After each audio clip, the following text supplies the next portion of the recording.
ಜಗತ್ತಿನಲ್ಲಿ ಕೊಡುವವನು ನೀನೇ, ಕೊಂಬುವರು ನಾವು. ನಮಗೆಲ್ಲ ನಿನಗೆ ಕೊಡುವ ಯೋಗ್ಯತೆ ಇಲ್ಲ. ಅದಕ್ಕೆ ನಮ್ಮ ಗುರುಗಳು ಹೇಳಿದ್ದಾರೆ, ದೇವರು ಕಂಡ್ರೆ ಕಾಯಿ ಕೊಡಬೇಡಿ, ನಿಮ್ ತಲಕಾಯಿನ ಅವನು ಕೊಡಿ. ತುಂಬಾ ಜನ ಕಾಯಿ ಇಟ್ಟು ಕೈ ಮುಗಿತಾರೆ. ಏನ್ ದೇವ್ರ ಚಟ್ನಿ ಮಾಡ್ಬೇಕ? ಆ ಚಟ್ನಿ ಯಾರು ಮಾಡ್ಕೊಳ್ಳೋರು? ನಾವೇ. ಕೆಲವರಂತೂ ಜುಂಗು ಸಮೇತ ತಂದಿರ್ತಾರೆ.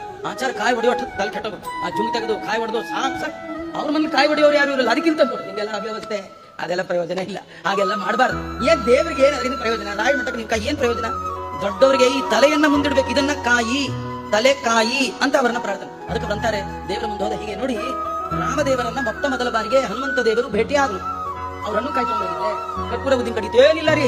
ರಾಮನ್ ನೋಡಿದ್ರು ಎರಡು ಕೈ ಜೋಡಿಸಿ ನಮೋ ನಮೋ ನಾಥ ನಮೋ ನಮಸ್ತೆ, ನಮೋ ನಮೋ ರಾಮ ನಮೋ ನಮಸ್ತೆ, ಪುನಃ ಪುನಸ್ತೆ ಚರಣಾರವಿಂದಂ ನಮಾಮಿ ನಾಥೇತಿ ನಮಸ್ಸರೇಮಿ. ಎರಡು ಕೈ ಮುದ್ರೆ ಮತ್ತೊಂದಿಲ್ಲ. ಇವತ್ತಿಗೂ ನೋಡಿ ವಿಠ್ಠಲ ಪಂಡರಾಪುರದ ಹತ್ರ ತೆಂಗಿನಕಾಯಿ ಹೊಡೆಯೋ ಪ್ರೋಗ್ರಾಮ್ ಇದೆಯಾ? ಸುಮ್ ಕೈ ಮುಟ್ಕೊಂಡು ಬನ್ನಿ ಅಂತ. ತಿರುಪತಿ ತಿಮ್ಮಪ್ಪ ಕಾಯಿ ಹೊಡೆದ್ರೆ ಮುಗಿ ತಿಮ್ಕತೆ, ಕಾಯಿ ಹೊಡೆಯೋ ಹಾಗೆ ಇಲ್ಲ, ಅವನ ಹತ್ರನೂ ಇಲ್ಲ. ಉಡುಪಿ ಕೃಷ್ಣ ದೂರದಲ್ಲಿ ಕಂಡಿಲ್ ನೋಡ್ಕೊಂಡು ಹೋಗ್ತಾ ಇರ್ಲಿ ಅಂತ. ಬರೀ ಕೈ ಮುಗಿಬಹುದಷ್ಟೇ ವಿನ ನಿಂಗೆ ಏನು ಕೊಡ್ಲಿಕ್ಕೆ ಬರಲ್ಲ. ಋಷಿಗಳು ತೋರಿಸ್ತಾ ಇದ್ದಾರೆ.